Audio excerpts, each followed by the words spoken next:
우리 하나님의 말씀은 우리 어린이 중에 누가복음 16장 19절에서 31절의 말씀 읽겠습니다. 말씀 읽겠습니다. 어떤 부자가 있었는데 그는 자색 옷과 고운 베옷을 입고 날마다 즐겁고 호화롭게 살았다. 그런데 그 집 대문 앞에는 나사로라 하는 거지 하나가 헌데투성이 몸으로 누워서 그 부자의 상에서 떨어지는 부스러기로 배를 채우려고 하였다. 개들까지도 와서 그의 헌데를 핥았다.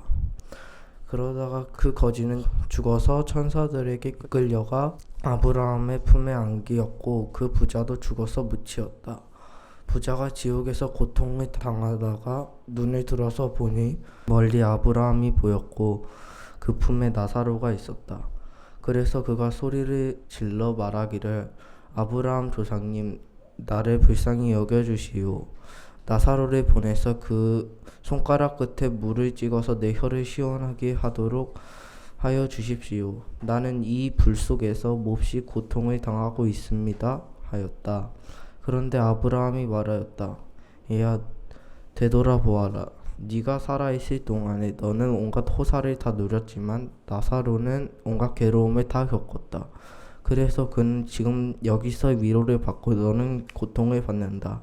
그뿐만 아니라 우리와 너희 사이에는 큰 구렁텅이가 가로놓여 있어서 여기에서 너희에게 건너가고자 해도 갈 수 없고 거기에서 우리에게로 건너올 수도 없다. 부자가 말하였다. 조상님 소원입니다. 그를 내 아버지 집으로 보내주십시오. 나는 형제가 5이나 있습니다.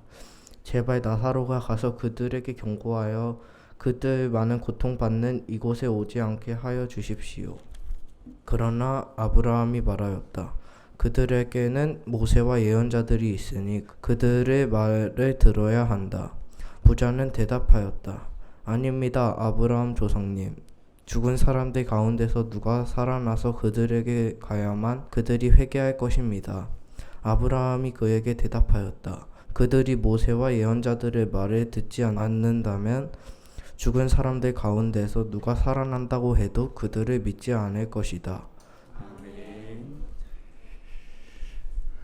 제가 즐겨 보는 텔레비전 프로그램 중에 북한 소식을 이렇게 알리는 프로그램들이 있습니다. 주로 자주 제가 보는 게 이제 만나러 갑니다 라는 프로그램이 참 재밌기도 하고 참 신기하기도 하고요. 북한의 소식들을 이렇게 알게 되니까 참 흥미롭습니다. 그런데 그런 분들이 서로 이야기를 하다가 같이 출연한 남한 출신의 사람 중에 이렇게 말했던 분이 계셨어요. 남한에 있는 사람들 중에는 북한에 대한 동경과 주체 사상을 신봉하는 사람들이 있다.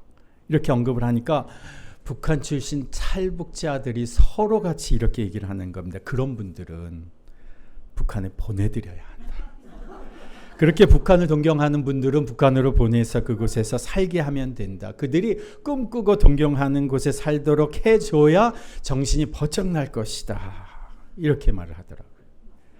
지금은 사실 북한에 대한 정보가 많이 공개되어 있고 또 그렇게 생각하는 사람들이 동경하는 사람들이 거의 없겠습니다만은 예전에는 제가 학교 다닐 때만 해도 대학생들 중에 주체사상 공부하는 분들이 계셨어요.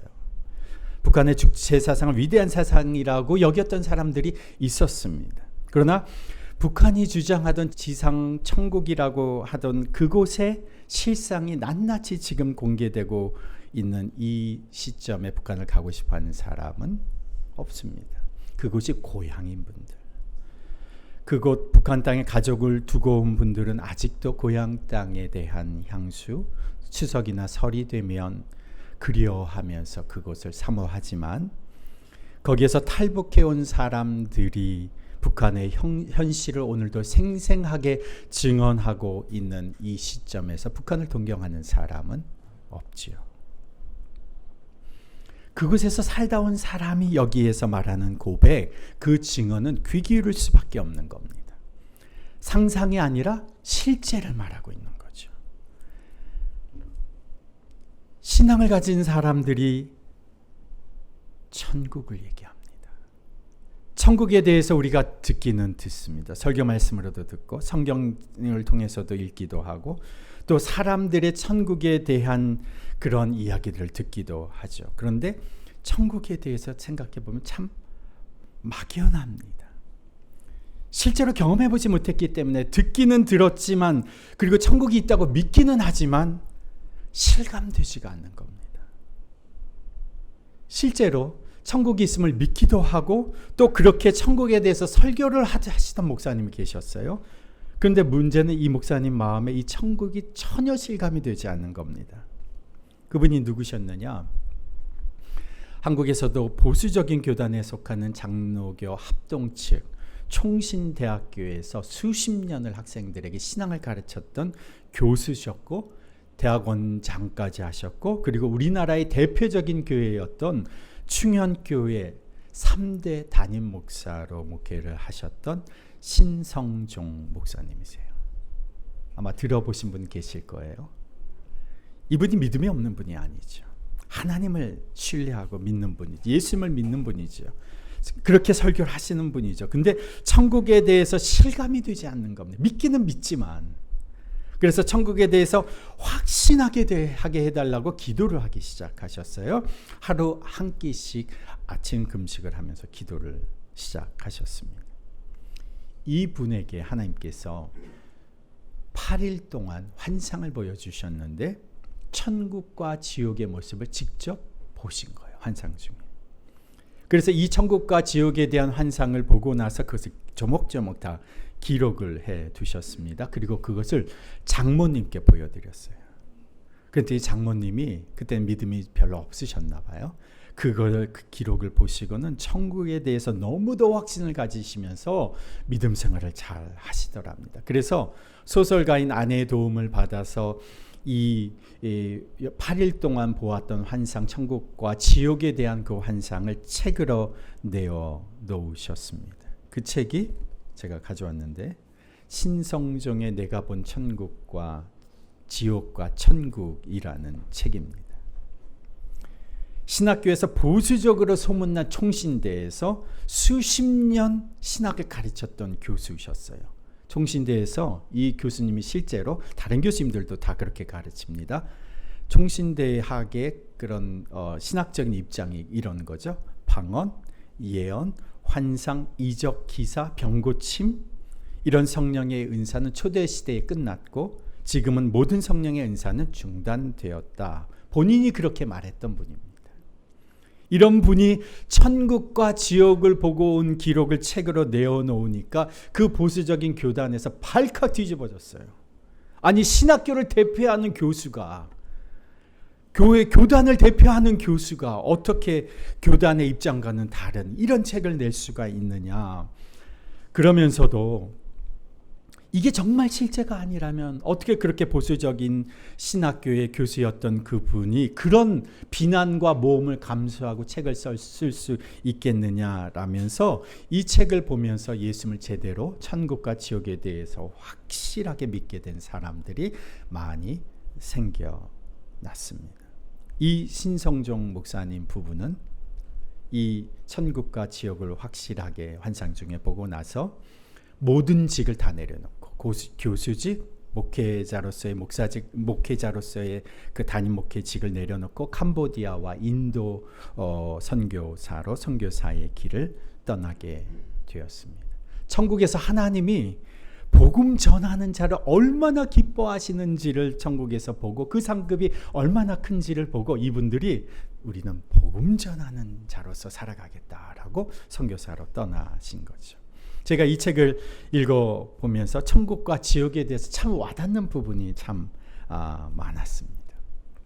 제가 여러 책들, 다른 책들도 예전에 보았지만 이 책에서 제가 인상 깊게 읽었던 것은 천국에는 여러 개의 동산이 있었다 이렇게 말하는데 그 동산이 어떤 동산들이 있었냐면 기도의 동산, 섬김의 동산, 찬송의 동산, 구제의 동산, 눈물의 동산, 고난의 동산, 감사의 동산, 이런 동산들이 있는데 산마다 무엇이 쌓여 있느냐? 그 내용이 쌓여 있네. 기도의 산이 가장 큰데 기도의 성도들의 기도가 겹겹이 쌓여서 동산을 이루고 있었다. 성도들이 이 땅 가운데서 주님 앞에 드린 기도가 산이 되고, 섬김이 산이 되고, 찬송이 산이 되고, 구제의 봉사가, 눈물이 산이 되어서 그 천국에서 쌓여 있더라. 감사가 쌓여 있더라. 이런 내용이었어요. 또 한 가지 인상 깊었던 내용은 지옥에서 만난 사람들이 누구였느냐. 지옥에서 만난 사람, 우리가 생각하는 것처럼 하나님을 대적하는 사람들, 사교 집단의 우두머리들, 거짓 그리스도, 자기가 그리스도라고 거짓 주장했던 사람들, 자신을 신격화했던 왕들, 각종 죄악을 저지른 자들이 그 지옥에 가득한데, 그 중에는 적지 않은 교황들도 있었고 유명했던 목회자들의 일부도 그곳에 있었다는 거예요. 그래서 이분이 놀랐습니다. 왜 이런 분들이 여기에 있느냐 물어봤더니, 하나님의 영광을 가로채서 자신의 물욕과 자신의 영광만을 누리면서 영혼들을 실족하게 한 사람들이 그곳에 있다는 것이죠. 그리고 천국에서는, 천국에 열이 있는데, 이렇게 줄이 있는데 앞자리에, 앞줄에 있는 사람들이 누구였느냐? 하나님 앞에서 영광을 누리는 사람들이 누구였느냐? 순교자들, 복음을 전하는 복음 전도자들, 주님을 위해 고난당하는 사람들, 어려움 속에서 사명을 감당하는 이름 모를 성도들, 그리고 교회 공동체를 위해서 헌신하고 교회를 세운 사람들, 이런 분들을 하나님께서 천국에서 앞자리에 세우시고 기뻐하신다. 천국에 대해서 이 저명한 신학자요 목회자였던 이 분이 증언을 하니까 많은 분들이 이 증언을 신뢰하고 이 책을 읽고 도움을 많이 받았습니다. 제가 이 책을 보니까 이 책이 얼마나 인쇄가 됐나 봤더니 초판이 60쇄가 인쇄가 됐고 개정 증보판이 24쇄, 최소한 몇만 부가 팔린 책이에요. 그래서 이 책에 이분이 참 이런 증언들이 참 귀한 증언이구나. 그런데 저에게는 이분의 증언보다 더 천국에 대한 확실한 증언이 있습니다. 제가 신성종이라고 하는 이 목사님을 제가 모르죠. 그 타이틀로만 제가 알지만 제가 너무도 잘 아는 한 분의 증언이 있어요. 제 선친이 돌아가신 지가 9년이 되었습니다. 얼마 전에 구주기를 맞았는데 돌아가시기 3년 전쯤에 심각하게 건강이 악화돼서 중환자실에 입원을 하셨습니다. 그런데 의사의 판단에 더 이상 치료할 수 있거나 회복될 가망성이 없어서 마지막으로 시도하려고 했던 것이 뭐냐면 몸의 모든 기능을 최소한도로 낮추고 거의 수면 모드, 아주 차갑게 몸을 낮춰서 저체온 모드로 만들어 놓고 외부 의료기기를 통해서 호흡과 혈액 공급을 시켜주는 거죠. 그때는 몰랐는데 지금 보니까 이게 에크모 시술이었던 것 같아요. 더 이상 가망이 없는 환자에게 마지막으로 간혹 효과가 있을 수도 있다라고 생각하는 환자에게, 특히 이 심장 관련된 이런 질환이 있는 사람들이 그렇게 시행을 하더라고요. 이 에크모 시술을 받으셨습니다. 2주간 의식이 없으셨어요. 그런데 2주 후부터 몸이 회복이 되기 시작하고, 그리고 나서 기적같이 의식도 회복되셔서 나중에 중환자실에서 나오셔서 일반 병실로 옮기셨고, 그리고 요양병원으로 이제 옮기셔서 거기서 재활을 하시고, 그리고 집으로 오실 수가 있었습니다. 그 병원에 에크모 시술을 받았던 그 병원에 진료를 받으러 다시 갔는데, 점검을 받으러 갔는데 병원 선생님도 이런 케이스는 자기도 처음이다. 왜냐하면 회복되는 경우에도 요양병원에서 누워 계시는 정도 회복이 되지 이렇게 건강하게 혼자 걸어 다니는 케이스는 자기도 정말 처음이라고 놀라워하셨어요. 그런데 그 의식이 없으셨던 기간 동안 아버지가 고백하시기를 예수님을 만나셨다는 거예요. 천국을 보았다는 거죠. 그런데 예수님께서 아직 너의 때가 되지 않았으니 돌아가라 하셔서 돌아오셨다는 거예요. 아버지께서 남기신 회고록이 있는데 회고록에도 보면 그 기록이 간략하게 적혀 있습니다. 저명한 신학자요 충현교회 담임 목회자셨던 그 목사님이 천국에 대해 증언하니까 그 증언이 신뢰할 만하겠지요. 제가 존경하고 제가 너무도 잘 아는 제 선친께서 천국에 대하여 증언해 주시니 그것보다 더한 신뢰는 없을 것입니다마는 이 두 분의 증언보다 다른 어떤 사람들의 증언보다 훨씬 더 확실하고 중요한 증언이 있다는 거예요. 바로 천국을 만드시고 천국의 주인 되시고 천국을 우리를 위해서 예배해 주신 그분의 증언이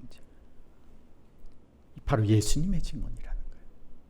요한복음 14장 2절 3절에서 예수님이 제자들을 떠나 하늘로 승천하시기 전에 이렇게 말씀을 하셨어요. 너희는 마음에 근심하지 말아라. 하나님을 믿고 또 나를 믿어라. 내 아버지 집에는 있을 곳이 많다. 그렇지 않다면 내가 너희가 있을 곳을 마련하러 간다고 너희에게 말하겠느냐.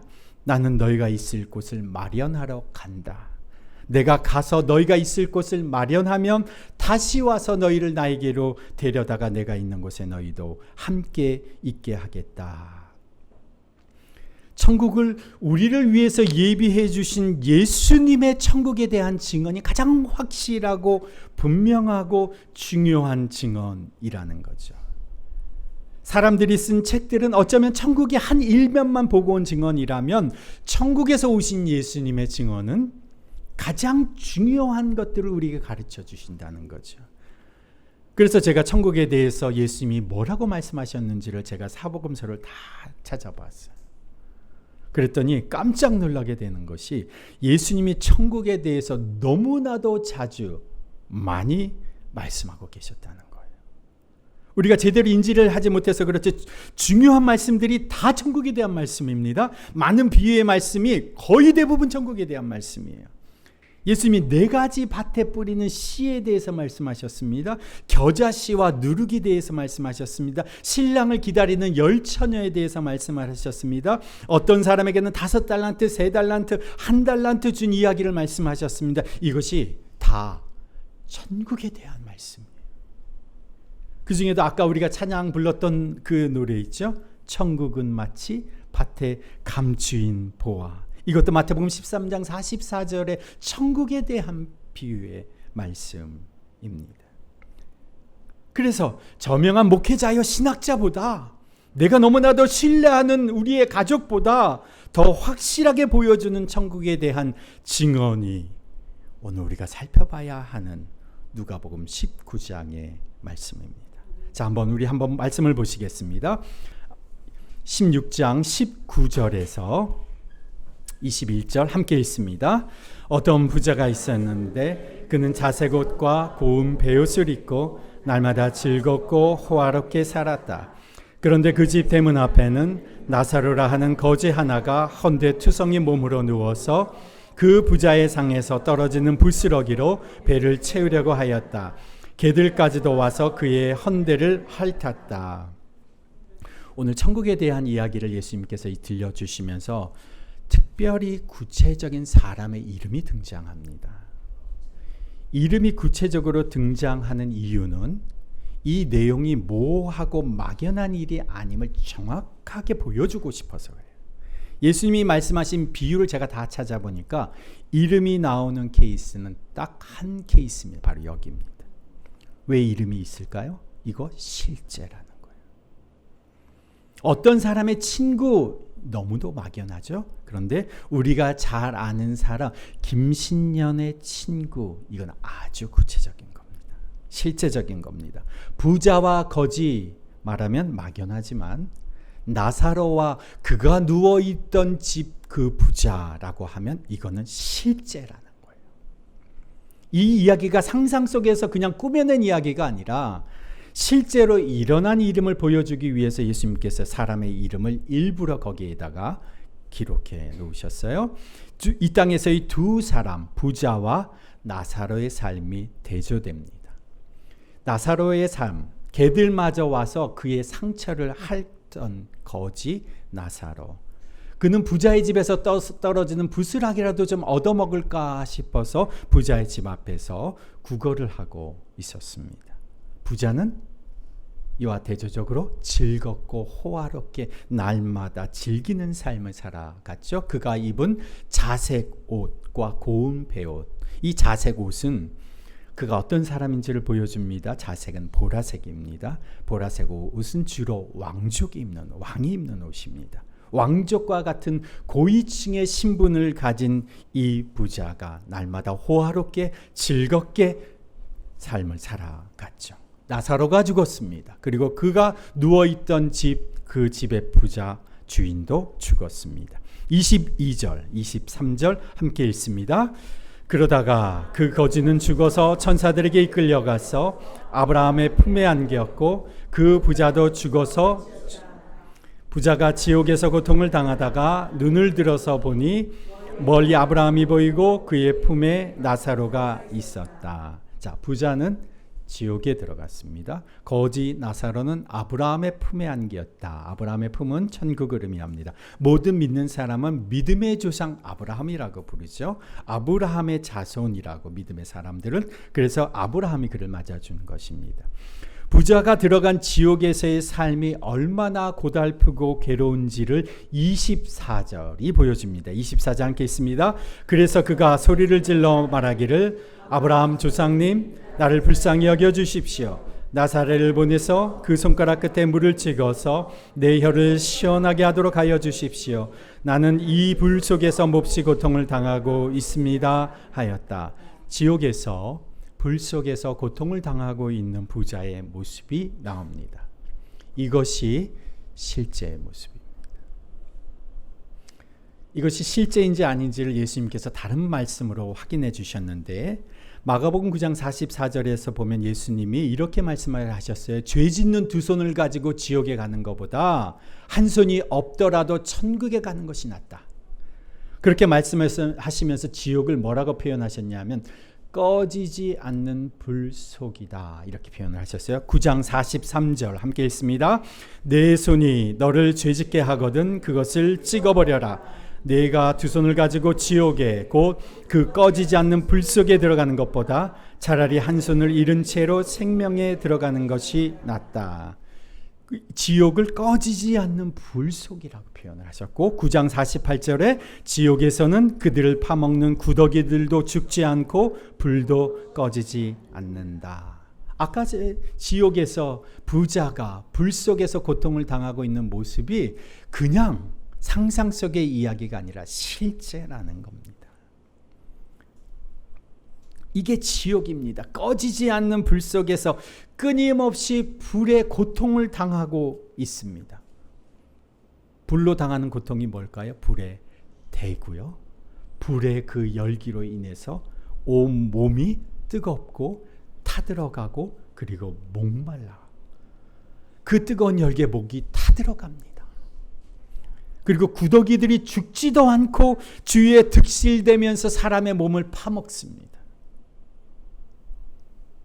지옥에 간 부자가 이 불 속에서 몹시 고통을 당하고 있는 것, 얼마나 덥고 목마르고 고통스러웠으면 아브라함에게 이렇게 외치는 거죠. 나사로를 시켜서 손가락에 물을 찍어서 물 한 방울만이라도 내 혀에 떨어뜨리게 해 주십시오. 얼마나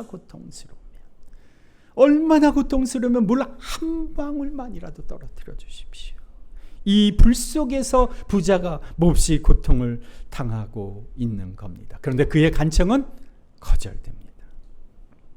25절 26절 함께 읽습니다. 그러나 아브라함이 말하였다. 얘야 되돌아보아라. 내가 살아있을 동안에 너는 온갖 호사를 다 누렸지만 나사로는 온갖 괴로움을 다 겪었다.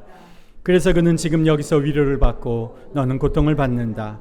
그뿐만 아니라 우리와 너희 사이에는 큰 구렁텅이가 가로놓여 있어서 여기에서 너희에게로 건너 가고자 해도 갈 수 없고 거기에서 우리에게로 건너올 수도 없다. 지옥에서 천국은 볼 수는 있어도 건너올 수도 없습니다.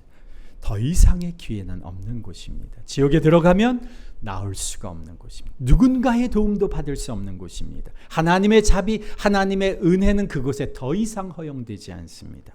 이 땅에서는 기회가 있습니다만은 지옥에서는 더 이상의 기회가 없어요. 더 이상 하나님이 봐주시지를 않으시는 겁니다. 자신의 간청이 거절당하자 이 부자는 또 다른 두 번째 간청을 합니다. 27절, 28절 부자가 말하였다. 조상님 소원입니다. 그를 내 아버지 집으로 보내주십시오. 나는 형제가 5이나 있습니다. 제발 나사로가 가서 그들에게 경고하여 그들만 고통받는 이곳에 오지 않게 하여 주십시오. 이 부자가 기특한 간청을 하죠. 어떤 간청이면 자신의 가족만은 이 지옥에 오지 않게 해달라고 부탁을 하는 겁니다. 죽었던 나사로가 살아나서 자신의 5 형제들에게 가서 이야기를 한다면 자신의 형제들 이곳에 오지 않게 될 것입니다. 그때 아브라함이 뭐라고 말합니까? 그들에게는 모세와 예언자들이 있으니 그들의 말을 들어야 한다. 그들이 살아가건 네 형제들이 살아간 너희 가족들이 살아가는 그 세상 속에는 하나님의 말씀을 말해주는 그 시대의 사람들이 있다는 겁니다. 그러니 그들의 말을 들어야 될 것이다. 그러면 지옥에 오지 않게 될 것이다. 그랬더니 30절에 부자가 아닙니다. 아브라함 조상님, 죽은 사람들 가운데서 누가 살아나서 그들에게로 가야 그제서야 그들이 믿을 것입니다. 그 말은 나사로가 죽어서 살아난 이 정도의 사람이 가서 말하지 않으면, 이런 기적 같은 일이 일어나서 그들 가운데서 말하지 않으면 그들은 믿지 않을 것입니다 라고 말하죠. 그러니까 나사로를 좀 보내주십시오. 이에 대해서 31절 함께 읽습니다. 아브라함이 그에게 대답하였다. 그들이 모세와 예언자들의 말을 듣지 않는다면 죽은 사람들 가운데서 누가 살아난다고 해도 그들은 믿지 않을 것이다. 오늘 너희 동생들이 이 세상에서 사는 동안 하나님의 말씀을 듣지 않고 있다가 나사로가 살아나서 그들에게 얘기한다고 해도 그거 듣지 않을 것이다. 죽었다가 살아난 사람이 말해도 산 사람이 말을 듣지 않는 사람은 듣지 않는다는 거죠. 예수님이 이렇게 천국과 지옥을 말씀하시면서 구체적으로 그 죽었던 거지의 이름을 나사로라고 말씀하셨어요. 이 땅에서 몸에 상처투성이었고 누더기 같은 인생을 살았지만 천국으로 들어갔던 이 나사로, 그와 똑같은 이름을 가진 한 사람이 신약성경에 나옵니다. 요한복음 11장에 보면 베다니에 살던 마리아와 마르다의 오빠 나사로입니다. 그런데 공교롭게도 이 나사로가 죽었다가 살아났습니다. 똑같은 이름의 한 사람 나사로가 공교롭게도 병이 들었다가 죽었어요. 그런데 예수님께서 그 병든 나사로를 살리실 때 보면 죽은 지 4일이 되어서 그 병든 죽은 무덤 앞에 갔는데 무슨 냄새가? 시체 썩는 냄새가 났다고 했어요. 이 말은 나사로가 잠시 실신해서 거의 죽은 상태에 놓여졌다는 것이 아니고 완전히 죽었다는 것을 증명해 주는 거예요. 썩는 냄새가 나는 무덤 앞에서 4일 후에 예수님께서 그 나사로의 이름을 부르시면서 말씀하셨어요. 나사로야, 나오너라. 그때 나사로가 무덤에서 수위에 쌓인 채로 죽었던 몸이 살아났습니다. 영혼이 돌아왔습니다. 살아난 나사로. 아까 그 부자가 얘기했죠. 나사로가 살아서 얘기한다면 내 형제들은 지옥에 오지 않을 것입니다 말했던 것처럼 나사로가 살아났습니다. 살아난 나사로가 무엇을 말했겠습니까? 자기가 죽었다가 다시 살아났다는 사실을 이야기했을 뿐만이 아니라 바로 천국과 지옥에 대해서 분명하게 말하지 않았겠습니까? 죽었다가 살아난 이 나사로가 천국이 확실히 있다는 사실을, 지옥이 분명히 있다는 사실을 사람들에게 이야기하지 않았겠습니까? 그런데 나사로가 그렇게 증언을 하면서 다시 살아나서 말을 했는데, 나사로를 언급한 그 요한복음 11장 마지막 부분에 보면 요한복음 11장 53절에 나사로가 살아난 그 사실을 안 종교 지도자들이 그날로부터 예수를 죽이려고 모여하였다. 천국의 실제를 증명해 준 예수님을 죽이려 했다. 천국이 있다는 사실을 증명해 준 예수님을, 천국의 주인이신 그 예수님을 죽이려 했다는 거예요. 죽었다가 다시 살아난 사람이 천국과 지옥이 분명히 있습니다고 말한다면 그 사람의 말을 듣고 사람들이 예수님을 믿느냐? 완악한 사람은 죽었다가 살아난 사람의 말을 듣고도 믿지 않습니다. 그거 잠시 의식불명이 되었다가 살아난 것이겠지. 의사가 실수해서 잘못 사망 선고를 내렸던 것이겠지. 믿지 않습니다. 4일이 지나 썩어져 냄새나던 사람이 살아나도 그 사람의 증언을 믿지 않습니다. 이게 완악한 인간의 마음이라는 거예요. 아주 오래전의 일입니다. 제 가까운 친척 아주머니께서 위독하셨어요. 의사가 가망이 없다고 선언을 했습니다. 임종을 앞두고 가족들이 다 장례를 논의하기 위해 모였습니다. 그때 저희 아버지께서 그때 목회를 하고 계셨을 때니까 그 아주머니 댁을 방문을 했습니다. 저희 아버지께서 누워 계신 그 침상 곁에 그 가족들을 다 불러 앉혀놓고 말씀을 당부를 하셨어요. 죽고 살고는 하나님이 정하시는 거다. 하나님이 결정하시는 거다. 대신 내가 너희 어머니를 위해서 내가 기도할 텐데 하나님이 어머니를 다시 살려주시면 너희들 모두들 하나님을 제대로 믿고 교회 다녀야 한다. 그리고 아버지가 간절하게 기도하셨어요. 수년만이라도 생명을 연장시켜 주십시오. 그 기도 후에 그 아주머니가 다시 살아나셨습니다. 아주머니에게는 다른 친척들도 있었지만 손주들도 있었지만 외아들 부부만 있었어요. 그 외아들이 어머니가 기적같이 회복된 모습을 보고는 그 어머니와 함께 주일날 교회 예배에 참석을 했습니다. 근데 그것도 잠시. 얼마 후 이 아들은 신앙의 길이 아닌 예배에 참석하지도 않고 세상의 길에서 살아갔어요. 2년 후인가요? 몇 년 후에 이제 이 아주머니는 돌아가셨습니다. 그로부터 한참 몇 년이 지난 후에 막내가 별로 없었으니까 몇 년인 후에 소식이 들려오기를 그 아주머니의 외아들이 신경이 점점 마비가 돼서 근육을 제대로 움직이지를 못하기 시작했다는 소식을 들었어요. 결국 음식도 제대로 삼킬 수 없을 만큼 근육을 움직일 수 없게 돼서 입원을 하셨습니다. 제가 그분이 입원해 있는 병실을 제가 방문을 했어요. 제대로 말 한마디를 하지 못하세요. 음식도 못 삼키시고 목에 영양분을 공급한 튜브를 꽂은 채 병상 침상에 누워있는 그분의 손을 제가 붙잡고 기도를 드렸어요. 주님, 이 생명을 구원해 주십시오. 주님, 이 영혼을 용서해 주십시오. 주님, 은혜를 베풀어 주십시오. 그 인생이 얼마나 불쌍한지 기도하다가 제가 펑펑 울었습니다. 그리고 기도가 마치고 났는데 그분의 눈에서 눈물이 멈추지를 않는 겁니다. 그분이 한마디도 하지 못했지만 저는 그 눈물이 무슨 눈물인지를 압니다. 하나님이 기회를 주셨는데, 어머니를 살려주시면서 하나님을 믿을 수 있는 기회를 주셨는데, 천국이 진짜고 천국과 지옥이 실제임을 그 삶을 통해서 하나님이 보여주셨는데 그 은혜를 망각하고 그 기회를 거부한 것에 대한 후회와 회개의 눈물이었습니다. 그래도 그분을 천국으로 인도해 주시려고 하나님께서 한 번 더 기회를 주셨습니다. 그가 꼼짝달싹 못하고 누워있기는 하지만 그가 건강한 몸으로 하나님 앞에 회개하지 아니하고 지옥에 가는 것보다는 움직일 수는 없지만 하나님 앞에 참회하며 천국에 가는 것이 더 행복한 인생이지 않겠습니까? 그리고 그분도 몇 년 후에 소천을 하셨죠.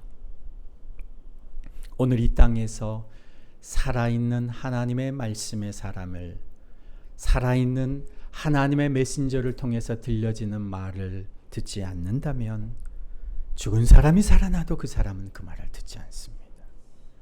오늘 이 시대 속에서 하나님의 말씀을 전하는 자를 통해서 들려주시는 말을 듣지 않는다면 죽은 사람이 살아나도 그 사람은 그 말을 듣지 않습니다. 오늘 이 세상에서 천국이 실제임을 증언해주는 하나님의 사람이 누구입니까? 천국이 바로 실제이고 지옥도 실제임을 오늘 이 시대 속에서, 현 시대 속에서 모세처럼 예언자처럼 말해주고 있는 사람이 누구입니까? 바로 여러분 앞에 서 있는 제가 그렇게 말하고 있습니다. 오늘 여기에서 제가 말하는 말을 듣지 않는 사람은 죽은 사람이 살아나서 하는 말도 듣지 않습니다. 하나님이 말씀하셔도 듣지 않습니다. 천국과 지옥은 실제로 존재합니다. 천국을 우리에게 주시기 위해서 예수님이 이 땅 가운데 우리를 찾아오셨습니다. 죄 지은 자는 천국에 들어갈 수도 없고 지옥에 가는 것이 마땅한데 예수님께서 우리를 대신해서 우리의 죄를 짊어지시고 십자가에서 죽으심으로 말미암아 우리의 죄가 씻어졌습니다. 죄 지은 자가 가야 하는 그 지옥에서 우리를 건지셔서 우리를 의로운 자, 하나님이 기뻐하시는 자가 가는 천국으로 우리를 옮겨주신 것입니다. 그래서 요한복음 5장 24절에 내가 진실로 진실로 너희에게 이르노니 내 말을 듣고 또 나 보내신 이를 믿는 자는 영생을 얻었고 심판에 이르지 아니하나니 사망에서 생명으로 옮겼느니라. 지옥에서 천국으로 옮겨지는 인생, 예수를 믿는 자가 얻게 되는 인생이라는 것입니다. 오늘 우리 어린이들과 함께 드리는 이 예배에서 제가 무슨 말씀을 전할까 기도하다가 천국과 지옥, 우리 아이들에게 이것에 대한 확신을 가지게 되면 얼마나 좋을까 하는 말씀으로 오늘 이 말씀을 드립니다. 오늘 이 시간에 함께 기도할 텐데요. 우리 찬양팀 반주를 해주시고 이 시간에 천국과 지옥이 실제임을 여러분 믿으시게 되기를 바랍니다. 그러려면 예수님을, 천국으로 가려면 우리는 예수님을 나의 구주와 주님으로 고백해야 하는 거죠. 하나님 아버지 감사합니다. 하나님이 우리를 지극히 사랑하셔서 하나님의 아들 예수님을 이 땅 가운데 보내주시고 우리에게 천국으로 향하는 길을 가르쳐 주셨는데 주님, 수많은 영혼들과 인생들이 천국에 가기를 거부하고 스스로 지옥길로 향하는 인생을 살아왔음을 주님 고백합니다. 주님, 주께서 우리에게 말씀하시고 가르쳐 주시고 우리를 위하여 천국을 예비하여 주셨다고 말씀하셨는데도 주님, 완악한 우리의 마음이 천국을 거부하며 살았음을 고백합니다. 주님, 이제 천국 백성으로 예수 그리스도를 나의 구주와 주님으로 길 대신 예수님을 의지하여 이제 하나님의 천국 백성으로 살아가는 우리 모두가 되게 하여 주옵소서. 나의 삶의 모든 영역에서 천국의 주인 되신 예수 그리스도의 주권과 통치를 인정하며 살아가는 저희들의 인생 되게 하여 주옵소서. 그리하여 오늘 당장 죽어도 천국에 대한 소망이 우리에게 있으므로 흔들림이 없는 하나님의 사람들 되게 하여 주옵소서. 이제는 우리 구주 예수 그리스도의 그 지극하신 은혜와 하나님 아버지의 그 무한하신 사랑과 성령님의 교통하심과 역사하심이 천국을 확신하며 이제 헛된 것에 미련을 두지 않는 천국 백성으로 살아가기를 결단하며 세상으로 나아가는 주님의 백성들 위에, 그 가정과 일터 위에, 더빛교회 공동체 위에 이제로부터 영원토록 함께 하시기를 간절히 축원하옵나이다. 아멘.